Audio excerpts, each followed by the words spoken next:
And I am C-3PO, Human-Cyborg Relations. And this is my counterpart, R2-D2. Hello. I read the book when it initially came out in English, and I reread it in French. I have both copies. So I'm quite familiar with it.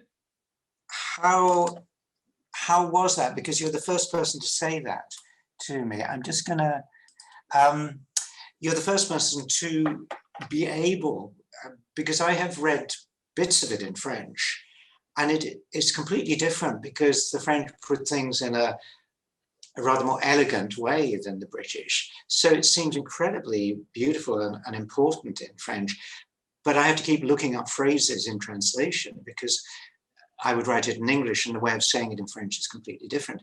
How did you feel between the two? You knew what the English was, then you read the French. Yes, was that good for you?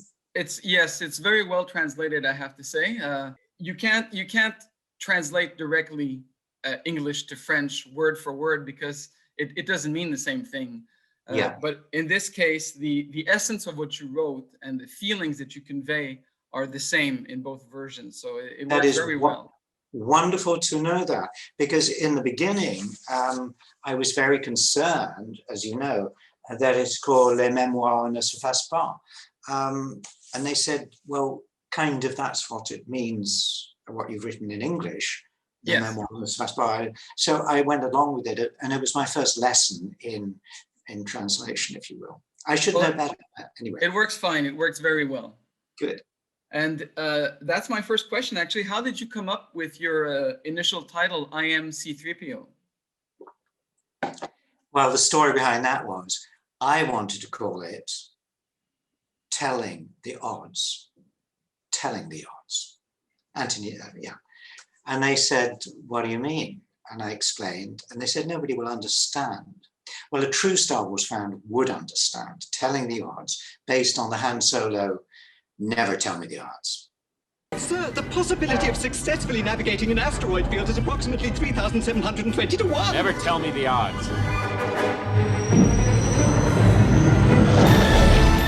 Because it is the story, I realized in the end, after I'd pretty much finished it, that it was the story of a journey.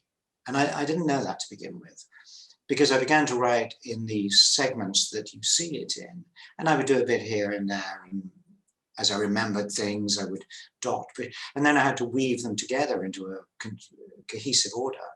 But it wasn't until I'd finished that I realized it was a journey. And therefore that makes the book, the story of my life within Star Wars, relevant to people who also have their own journey. Not in the film industry, in any other career, and just being a human being. And it's the good times and the not so good times, and the fun times and the frankly not great times, the exciting times, the incredibly boring times, whatever. And in many ways, other people's lives have those, and hopefully that trajectory goes up. And I do. It starts in, I think, in a kind of rather difficult time. And then I end, I think, because that's what happened, in a good place. And as we read the book, we distinctly get the impression that the making of the movies themselves were not the best moments about being C-3PO. Tell me about one of your best moments outside of the movies as C-3PO. I see immediately, I think, of being on the Muppet Show. Do you mean what other jobs? Yes. Being on the Muppet Show, which I had watched on TV for a long time and adored it. And suddenly to be there and to be with those characters was like a very strange dream that very few people would have experienced in person. And I remember being kind of confused by their set, which was so real for me from the seeing it on TV that suddenly I was there and I didn't know which side of reality I was. That was a very good thing.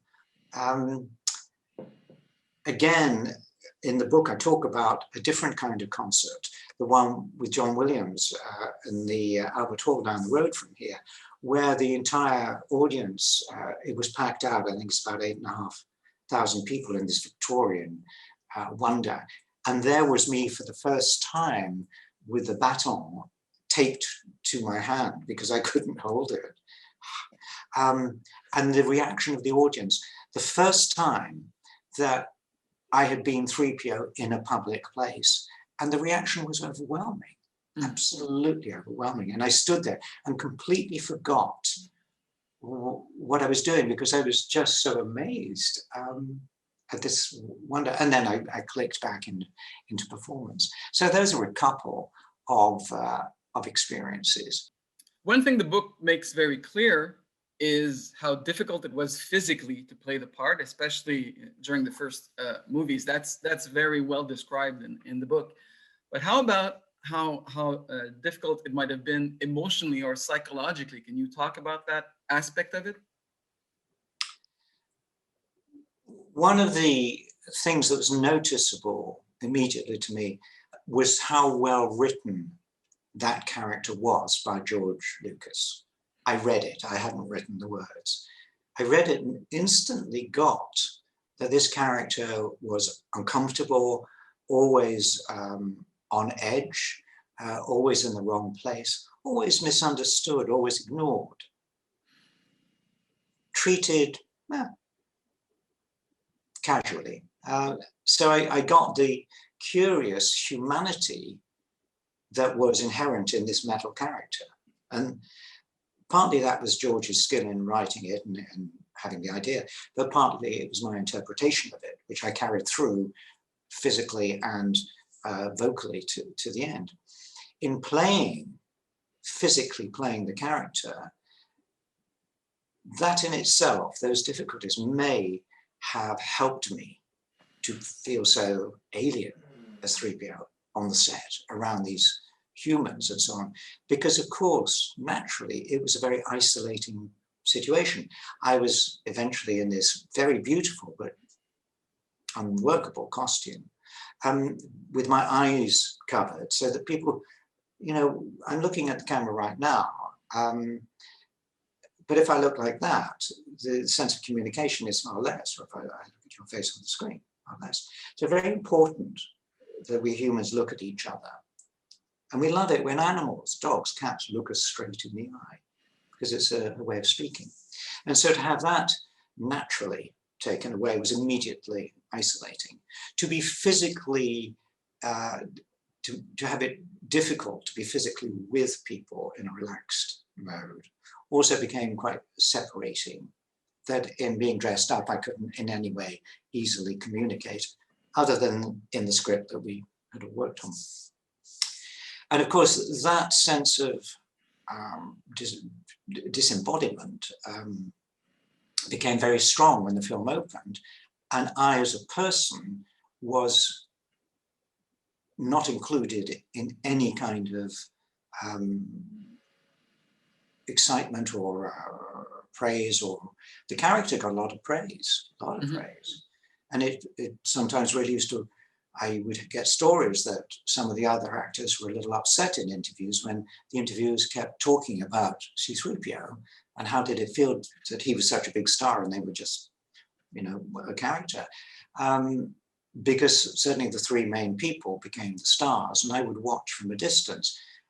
And that was incredibly hurtful. And I've been honest enough to admit that in the book, because again, there's people in real life who are underappreciated and ignored and so on, and sidestepped.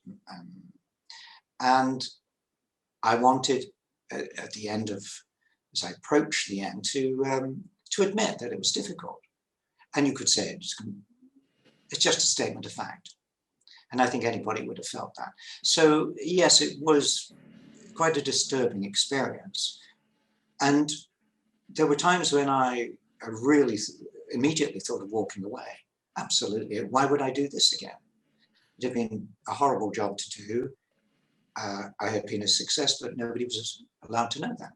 Why would I do it again?